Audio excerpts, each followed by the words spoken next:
শাওনত গাৰ ঘামবোৰ মিহলি হৈছিল বোকাত বোকা মিহলি ঘামবোৰ আঘোণত হৈছিল ধান পুহত সেই ধানৰ বাবে বৈ আহিল চকুলোৰ বান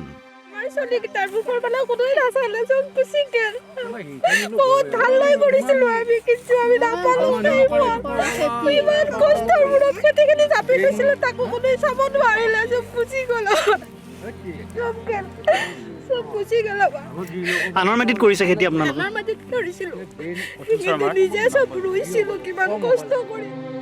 নাপায় হাত সতৰুকো এনে কৰিব নাপায়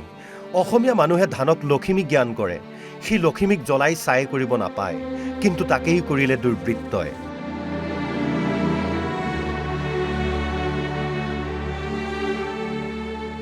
চিপাঝাৰৰ টেঙেৰাত দমাই থোৱা ধান জ্বলালে দুৰ্বৃত্তই এটা পৰিয়ালৰ 11 বিঘা মাটিৰ ধান হ'ল ছাই দুৰ্বৃত্তৰ কাণ্ডত স্তম্ভিত গাঁওবাসী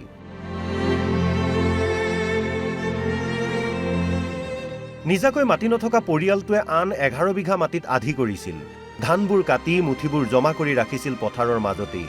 অতি সোনকালে মৰণা মাৰি ধানবোৰ ঘৰলৈ নিয়াৰ কথা আছিল কিন্তু সোমবাৰে নিশা দমাই থোৱা ধানত দুৰ্বৃত্তই জুই লগাই দিয়াত সৰগ ভাগি পৰিছে পৰিয়ালটোৰ আমি ইয়াতে বহুত হাজিৰা মানুহ লগাইছিলোঁ ৰাইজৰ হাউৰি লগাইছিলোঁ লগাই কিনে আমি কাটিছিলোঁ ধাত ধুৰ কৰি পইচা আনিছিলোঁ আৰু কিছু দিব আছে কিন্তু আধা মাৰিলোঁ গৃহস্থবিলাক আগতে দিলোঁ আমাৰখিনি থাকি গ'ল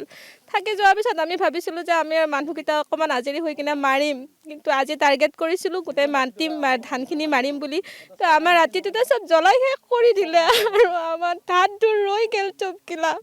কিন্তু কি কৰিম এতিয়া আমি ক'ত যাম কোনে দিব আমাক গৃহস্থকেইটাহে দিলোঁ আমাৰ ঘৰত খাবাতো লাগব আমাৰ গোটেই লৈ গ'ল দেখোন চবে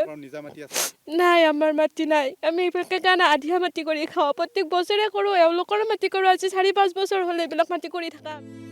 পুহমহীয়া অতিমাত্ৰা কুঁৱলীৰ বাবে ধানত জুই লগাৰ কথা কোনেও গমেই নাপালে পুৱা গম পোৱাত লাগিল হৈছৈ